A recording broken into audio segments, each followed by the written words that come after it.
if it isn't the clip-clopping of cloven hooves. That's right, Cernunnos is real. The green men are real. They really do have antlers and cloven hooves. My name is David Lightbringer, and yes, it has been several weeks since we saw the green man clip-clopping through the Harrenhal Godswood, and yes, I am embarrassed that I haven't made a video about it yet, but here I am.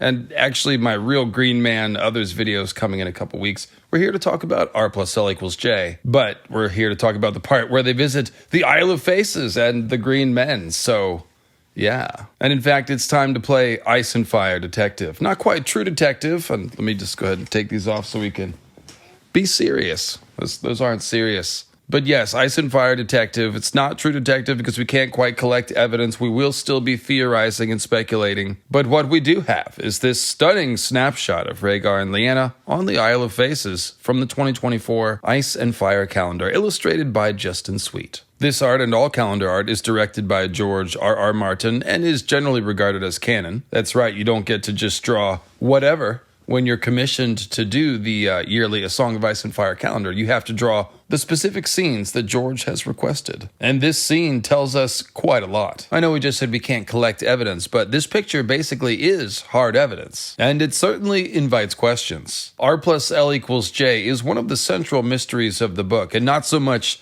the fact that R plus L equals J, but more the matter of just what were they up to, what were they thinking, what were they doing, how did it go down, what really happened at the tourney of Harrenhal and the Tower of Joy, all that stuff. George has only given us tiny little bits of information about all of this, and this calendar art amounts to a big shiny new puzzle piece. On top of that, I've found some interesting new R plus L equals J clues that I've never heard anyone else talk about before. I'm sure someone else has, but they're new to me, and they may be new to you, and they will help us figure out just what's going on in this picture. Specifically, we'll answer these 5 questions. When did this happen?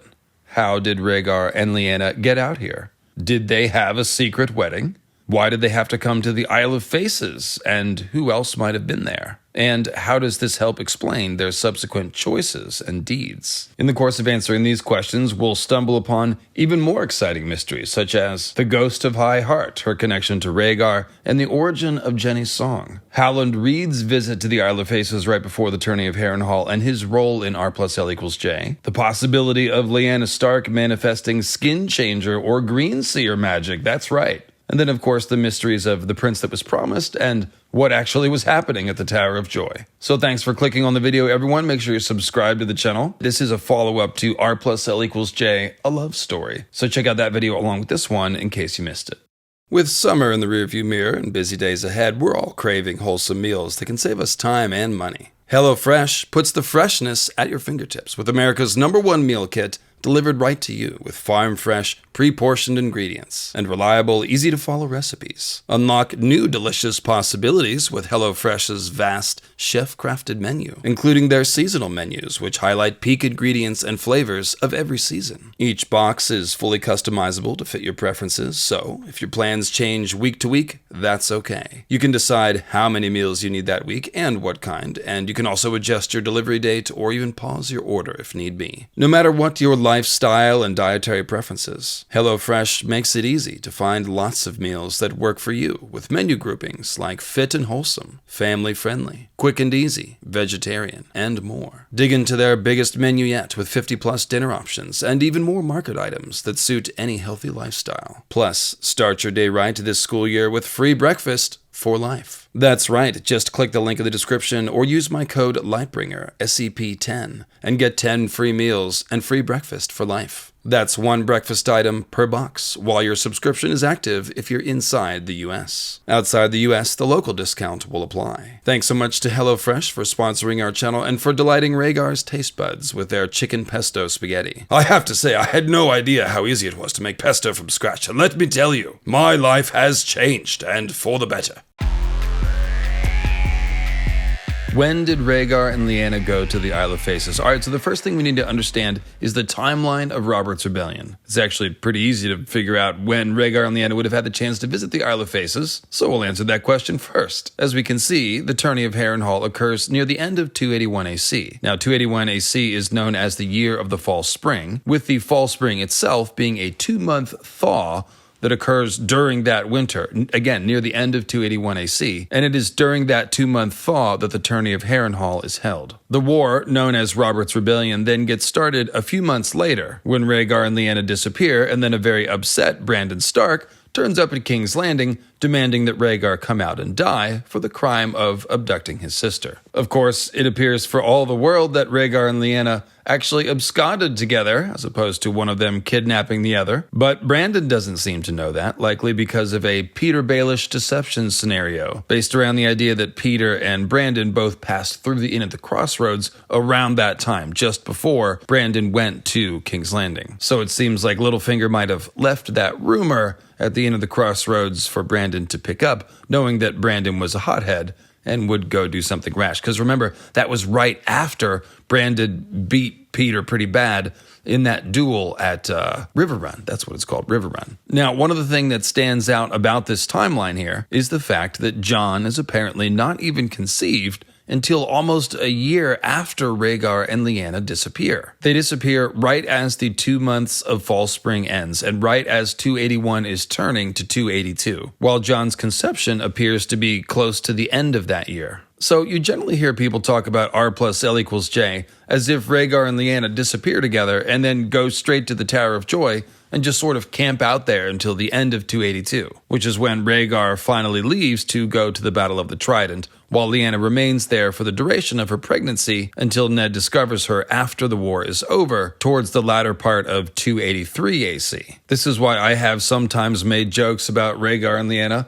playing board games at the Tower of Joy because they just had so much time to pass. But now that we have this calendar art, we can fill in some of the gaps. They must have gone to the Isle of Faces before going to the Tower of Joy, because of course they disappeared very close to Harrenhal, and thus right next to the God's Eye Lake where the Isle of Faces is located. So here's the crazy part, because we don't actually know when Rhaegar and Lyanna arrived at the Tower of Joy. It's actually possible that they were on the Isle of Faces for quite a while. It could have been many months. That's really kind of wild to think about. Obviously, the first idea about what they're doing here is something to do with a secret wedding. I mean, I put that in the title of the video. But when you consider that they may have stayed out here as long as 8 or 9 months, then it begins to seem like something more than just a secret wedding was going on there. Clearly, you can see Lyanna working on her Weirwood root walking skills here, and Rhaegar seems to be working on his brooding, like father, like son. But yes, the fact that there is this big blank window of time between Rhaegar and Lyanna absconding together and Ned finding Lyanna and baby Jon at the Tower of Joy means that Rhaegar and Lyanna could have stayed on the Isle of Faces even longer than they stayed at the Tower of Joy, especially if Jon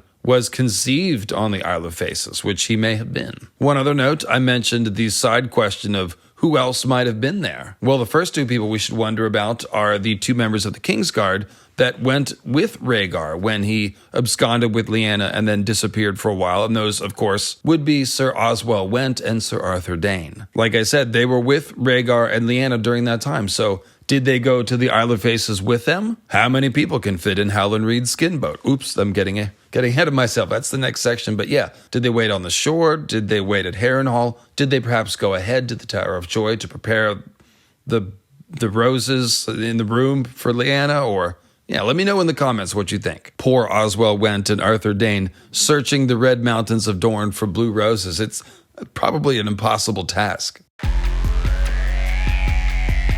How did Rhaegar and Lyanna land on the Isle of Faces? All right, so we tackled the when right after the tourney of Harrenhal, before they went to the Tower of Joy. And so the next question is how they got there. Because you usually can't just row a boat or swim out to the Isle of Faces. It's the stereotypical fantasy sorcerer's island that you can't get to. It's protected by spells. And shout out to Pug from Raymond Feist's Midcamia. The occasional adventurer who tries to reach the Isle of Faces is driven off by storms or dramatic winds or packs of angry ravens. And that would drive you away. Ravens are big birds. If you had a bunch of them fly, you would definitely be like, okay, fine, I'm not going here. But somehow, a Targaryen crown prince and Saint Lyanna of the Wolf got a special invite. How did they land? Well, with the help of Howland Reed. Ba-boom, tsh. And no, I don't think that's an intentional pun by Martin. That's probably just a happy accident. But yes, Howland Reed visited the Isle of Faces right before the tourney of Harrenhal, so he is the obvious suspect to have gotten Rhaegar and Lyanna out to the Isle of Faces. What's crazy is that Howland Reed didn't just visit, quote-unquote, the Isle of Faces before the tourney. He actually stayed there for a year or more. So this is the second big mysterious window of time that I've never heard anyone else talk about that I found while researching this. I had only remembered that he went there sometime during the tourney of Harrenhal, but not how long he stayed. And when I went back to look, it says that in fact Howland left the Neck to visit the Isle of Faces before the winter fell, and then stayed there all through that winter, only leaving for home again as the tourney of Harrenhal was commencing, and it seemed that the spring was arriving. We don't know how long that winter lasted, but we know they last a lot longer than normal, so if he really did stay there all through the winter, then that would have been at least 6 months, if not a year or more.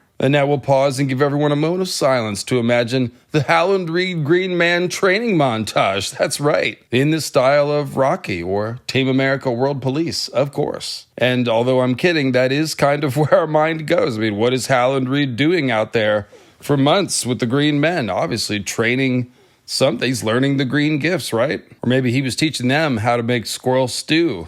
I really can't think of what else he'd be doing other than learning magic and secret knowledge. So even though this whole thing about Howland visiting the Isle of Faces comes to us during the story of the tourney of Harrenhal, it actually says that Howland left the Neck to visit the Isle of Faces. That was the purpose of his trip. And it's written almost as a coincidence that he just happens to bump into the tourney of Harrenhal when he leaves for home. Of course, given the importance of the events at the tourney of Harrenhal, where Rhaegar and Lyanna met and perhaps made plans to meet up after the tourney, this looks a lot less like coincidence and a lot more like the Green Men taking a hand in events. Howland plays a central role at the tourney, where it concerns the events of Rhaegar and Lyanna. Lyanna enters the tourney as the mysterious Knight of the Laughing Tree, of course, to teach a lesson to the 3 squires that picked on and beat up the poor little Crannog men by defeating the knights whom they squired for. That poor little Crannog man was a Green Man pupil with a plan, though. And who knows how much of this might have been done at the behest of the Green Men, or according to green dreams that Howland may have had. So after Lyanna bravely intercedes with a wooden sword to stop the bullying of Howland, it says that the Starks looked after Howland and brought him into their tent, with Benjen offering to find him armor so he can enter the lists himself and avenge his name. Ultimately, it was Lyanna whom Benjen found armor for, but the key thing to realize here is that Howland was with the Starks during the tourney, and thus was probably around whenever any secret meetings between Rhaegar and Lyanna took place. Now, most people do suspect that there must have been secret meetings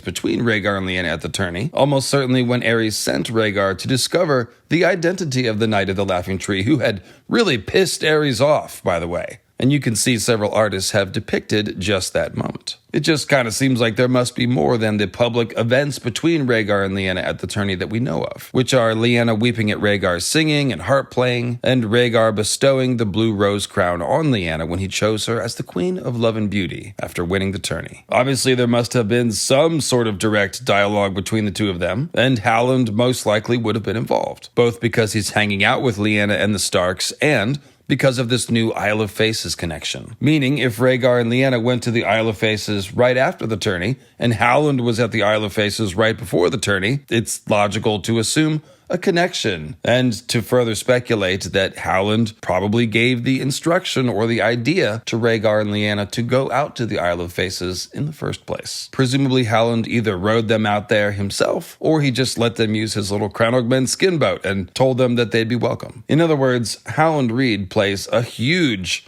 vital, central role in R+L equaling J, even before he gets to the Tower of Joy with Ned, which is something we'll talk about later in the video.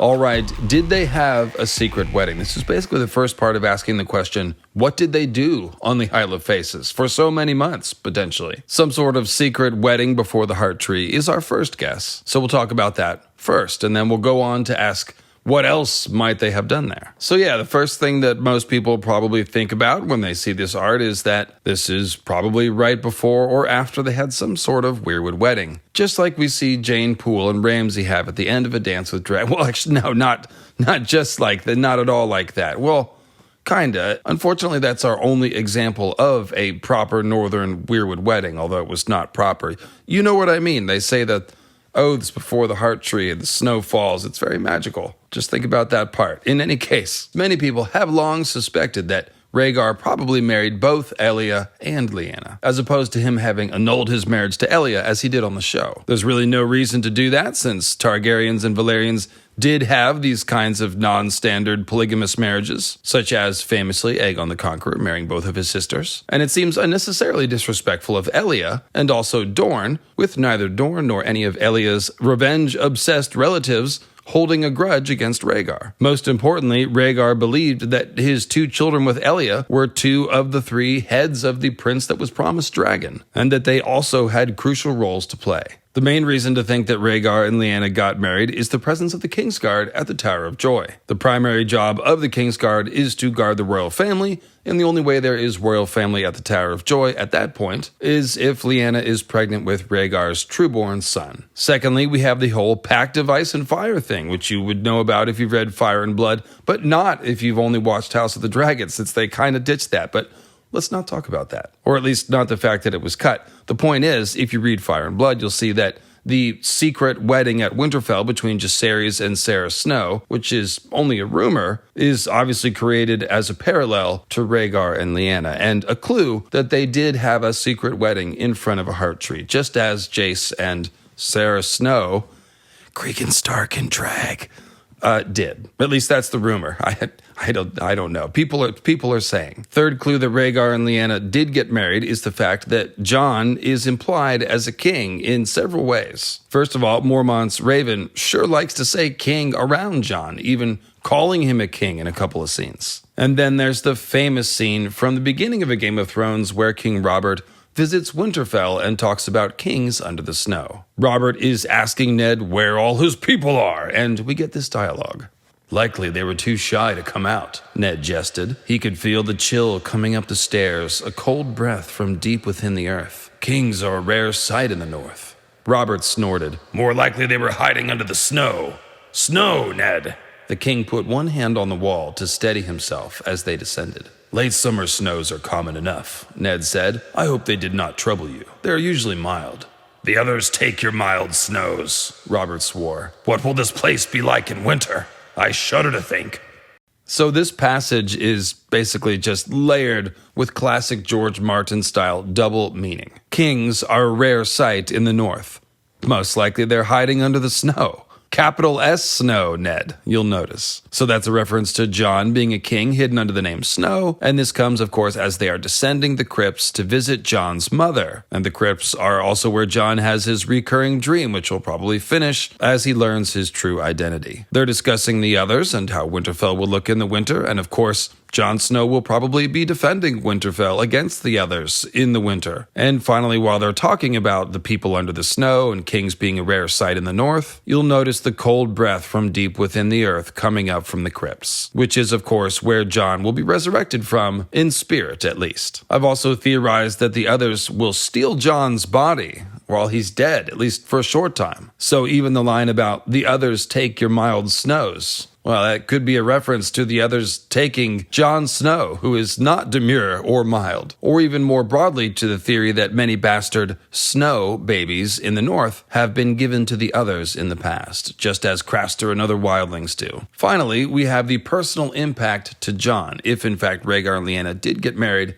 and Jon is true-born, and the sense that that makes for the story. Jon being an official Targaryen and not a bastard named Snow, or Waters, which is the name for a Crownlands bastard, or even Sand, which is the name for a Dornish bastard, because the Tower of Joy is kind of in Dorne, it's right on the border. But yeah, simply being true-born at all, I think, would have almost as much impact on Jon as specifically knowing who his parents are, considering the way that he's been set apart from the other Stark children at times, and considering the prejudice against bastards in Westeros that Jon and all other bastards have had to live with. Being a true-born Targaryen would also make Jon more of an equal to Daenerys whenever they do meet, and the shared last name will emphasize them as family. It will also give them a certain amount of political tension to resolve, and although I famously do not care for the way that the TV show only used RLJ to create political tension. We can, of course, see how Martin could more skillfully use that to do something interesting. And of course, it will be incredibly meaningful if and when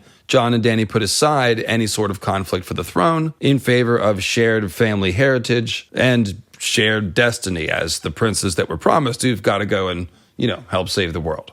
Dany may also be coming off of some sort of tragedy with Fagon, where a reunion with a potential lost family member didn't work out so great. And Fagon, of course, is being presented as the lost son of Rhaegar, when, in fact, Jon is the actual lost son of Rhaegar. And finally, yet another great reason to think that Rhaegar and Lyanna did get married is the maypole symbolism. That's right, the maypole symbolism. George has infused their story at the tourney of Harrenhal with maypole symbolism. And as many of you will know, Rhaegar putting the rose crown on his lance and then using his lance to deliver it to Lyanna's lap is recreating the Beltane Springtime Festival, and specifically what is known as the Maypole Dance. This is a kind of fertility ritual, and as you can see, it involves young men and women in flower crowns dancing around the pole in opposite directions. A flower crown is often placed at the top of the pole as well, so you can see the clear, detailed echoes at the tourney of Harrenhal. Lyanna's blue winter rose crown appears both at the end of Rhaegar's pole,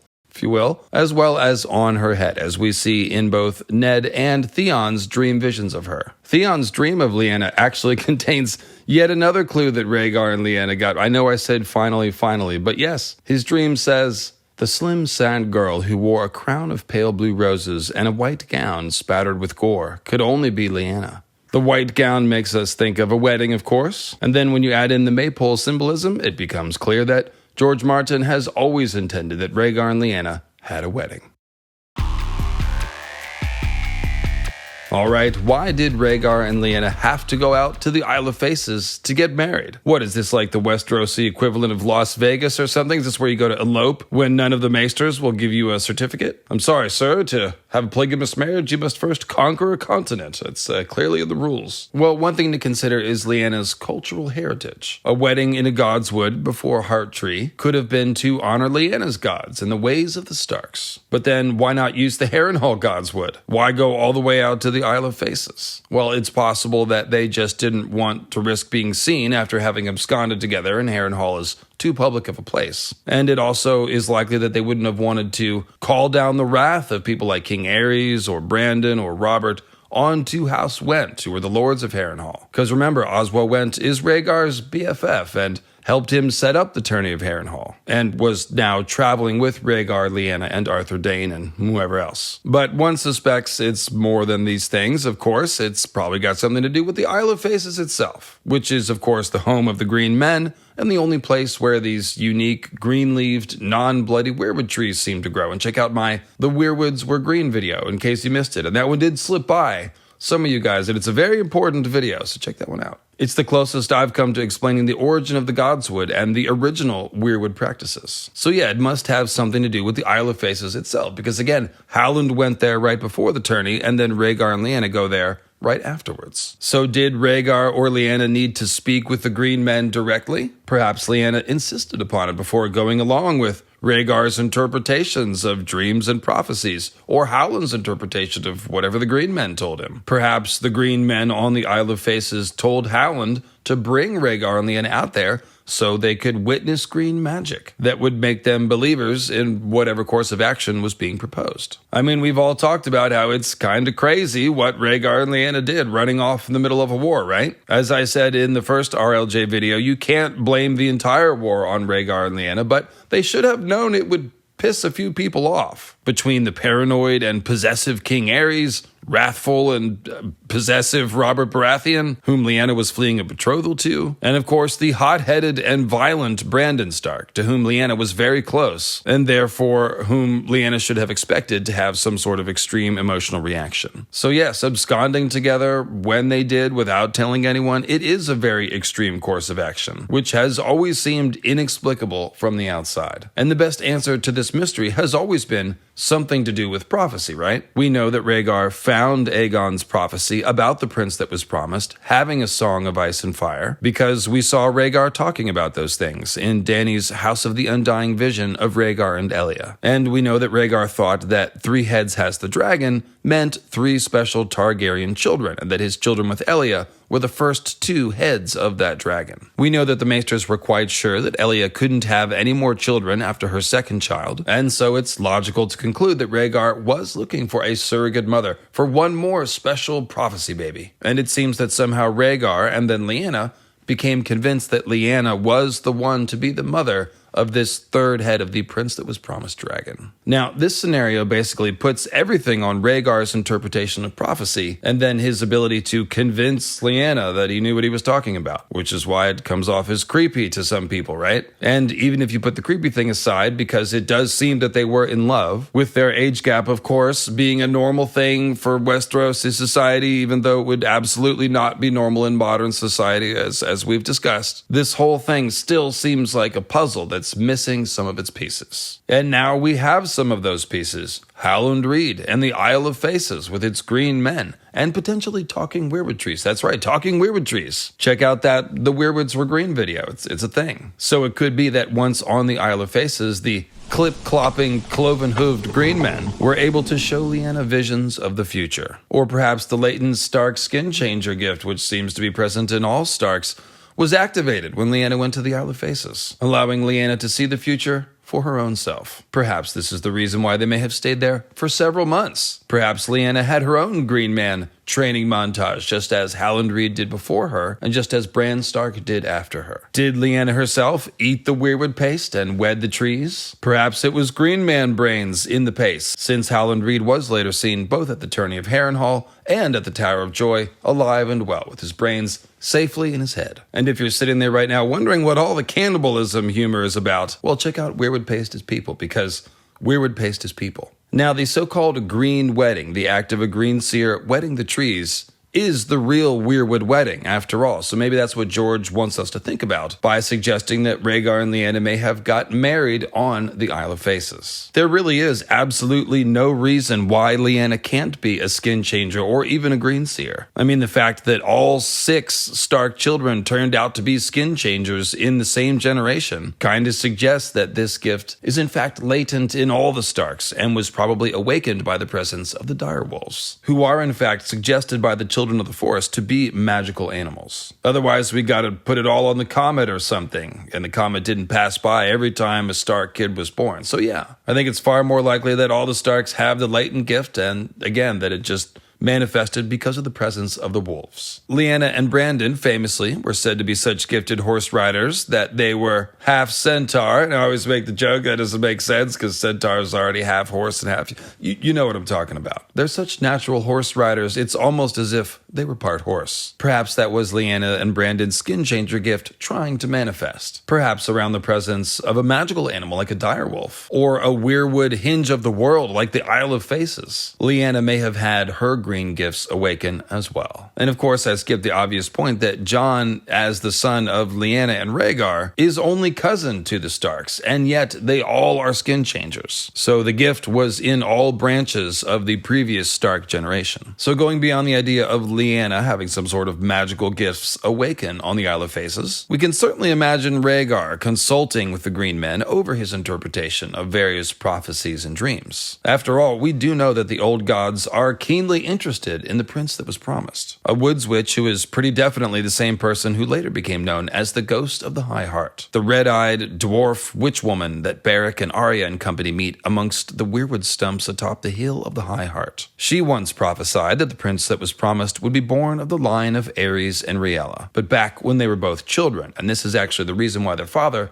Jaehaerys II, wed them to each other, even though they did not get along, and famously, that did not work out for Rhaella. The time period when the Ghost of the High Heart gave that prophecy would have been right around the time that Bloodraven was Lord Commander of the Night's Watch and getting lost in the haunted woods and becoming the Three-Eyed Crow, which, by the way, is yet another intersection of the old gods and Targaryen affairs. We don't know for sure, of course, if Bloodraven was communicating with Rhaegar via dreams, as he does with Bran and probably Jon, although it certainly seems possible, right? And this would introduce yet another avenue for someone to suggest to Rhaegar that he needed to visit the Isle of Faces and steal Robert Baratheon's girlfriend. So, getting back to the prophecy of the ghost of the High Heart about the prince that was promised being born from the line of Aerys and Rhaella, this is a huge indication that the old gods, meaning whatever hive mind that Bloodraven is melding into, knows that the prince that was promised is needed to help fight the others and that it's time for him to get born. This, I believe, is the context that we need to understand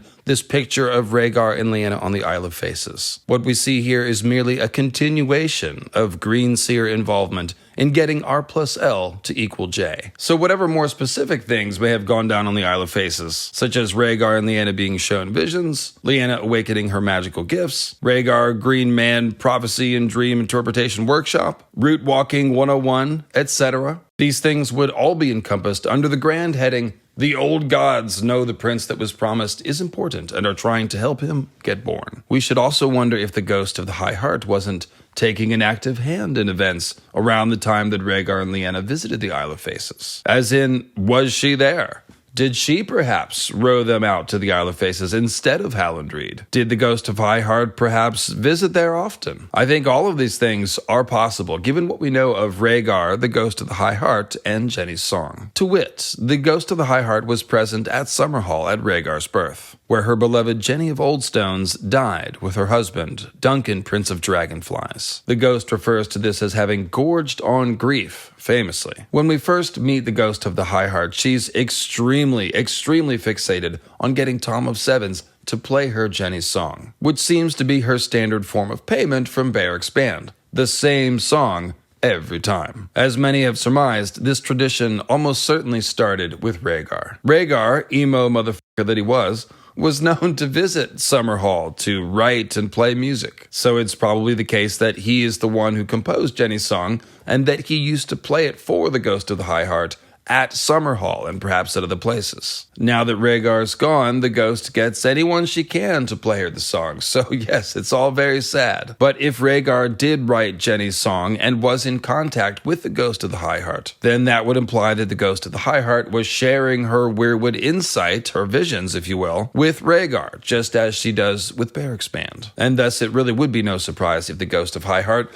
turns out to have been on the Isle of Faces with Rhaegar and Lyanna. One final idea occurs to me, which is that there does definitely seem to be some sort of protective magic around the Isle of Faces. We've seen these type of magic wards at Bloodraven's Cave, at Storm's End, and the Wall, and presumably there are more elsewhere. We know that some sort of magic keeps people away from the Isle of Faces, and it even seems that the Weirwood trees haven't been bloodied and defiled the way that all the other Weirwoods in Westeros have been, judging by this green-leaved Weirwood tree with a natural-looking tree face that doesn't seem to be bloody and therefore might not be carved. So what I'm getting at here is, was it necessary for Jon perhaps to be conceived on the Isle of Faces, where there were these magical wards potentially in place? Did this protect Jon from some sort of hostile magic from the others, due to the Starks' likely ancient blood connection to the others? Perhaps a conception on the Isle of Faces endowed Jon with extra magic, just as the passing of the Red Comet seems to have provided some of the extra magic needed to wake Dany's dragons. Leave your comments below about how the God's Eye Lake blocks 5G or Wi-Fi or whatever it is MIA is talking about with her silver clothing that she's selling now. Alright, so what does this tell us about Rhaegar and Lyanna's actions? Well, we've begun to answer this already, but of course Rhaegar and Lyanna's presence on the Isle of Faces highlights the general idea of magical motivation in their story. Like I was saying, it's no longer just a matter of Rhaegar having a dream or reading a scroll, because Howland Reed, the Green Men, and of course Lyanna herself should all be seen as people who may have had some hand in seeing the future and coming to the realization that Rhaegar and Lyanna's child would be the prince that was promised, and that his conception and birth was actually the most important thing in the world at that moment. Their presence on the Isle of Faces and the associated time gaps that we've discovered also begins to help us see the shape of Rhaegar and Lyanna's relationship and some of the twists and turns that it went through. I talked about this a lot more in the R+L=J, a love story video. But to sum up, Rhaegar and Lyanna seem to have impressed one another and seem to have proved something to one another at the tourney of Harrenhal. Lyanna weeping at Rhaegar's song and Rhaegar choosing Lyanna as Queen of Love and Beauty are certainly romantic plot beats and indicate that they had already proved their valor to one another in different ways. The magical component of their relationship was present from the first, though, both because it seems likely that Rhaegar didn't just choose the Wolf Maid on pure whim, but because of something he found in a prophecy, or more likely a dream that he had at the tourney. And we also know that magic and prophecy were present from the beginning because of Howland Reed's presence. He came from the Isle of Faces and then seemingly had a bunch of contact with Rhaegar and Lyanna, who then went to the Isle of Faces. The long periods of time that we've discovered are also interesting. We, again, often talk about all this as if it's happening really fast, all at once. But now we can see that Rhaegar and Lyanna's relationship and their understanding of their purpose and the prince that was promised and all the rest had time to evolve. It also shows that they and the rest of their party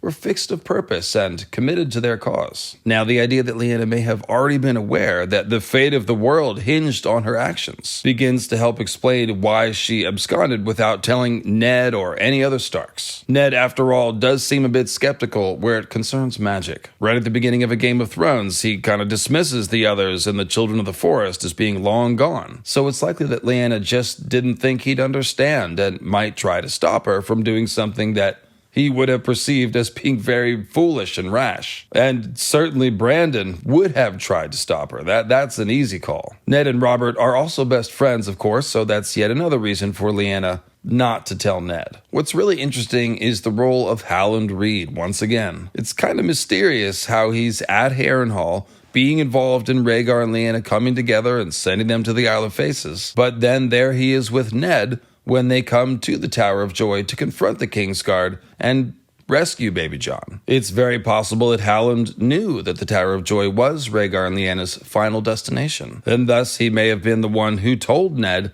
where to find his sister. Now, whether that's true or not, Howland definitely would have done some explaining to Ned on the way to the Tower of Joy. So Ned wouldn't have been rolling up there with no idea what was going on, and I think that is a new piece of information. Ned would already have known a large part of what Rhaegar and Lyanna were trying to do because Howland Reed knew and would have told him. Also fascinating, the confrontation between Howland Reed and Arthur Dayne at the Tower of Joy. Since Howland either told Rhaegar and Lyanna to go to the Isle of Faces or perhaps rode them there himself, he may have met and spoken to Arthur Dayne at that time. Like, he may have had to tell Arthur Dayne, hey, there's no room for you in the skin boat. It can't support the weight of all your Kingsguard armor. Now, whether Howland and Arthur had spoken near the Isle of Faces or not, when the fight at the Tower of Joy began, we can now say that Howland, Ned, Oswell Went, and Arthur Dayne all would have basically known what Rhaegar and Lyanna had been trying to do. Now, they probably didn't all have the same opinion or interpretation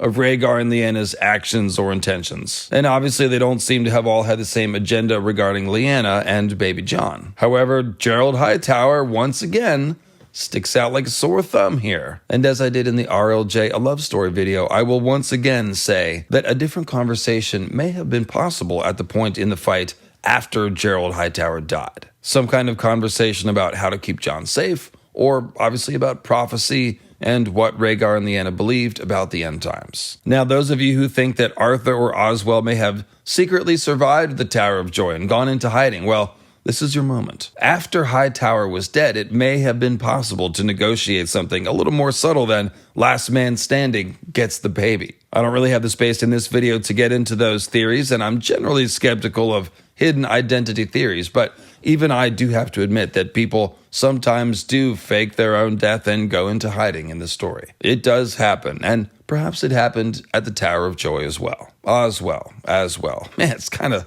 mysterious how all the Kettleblacks have this strange martial prowess and names that all sound like Oswell. Oh well, that's for another day, I suppose. Or leave your ideas in the comments. All right, that'll do it for today, folks. Thanks for watching, and of course, if you want your own Praise Garth t-shirt, check out the bonfire link in the description below the video. And I'll see you again real soon with a video about the Green Men and the White Walkers.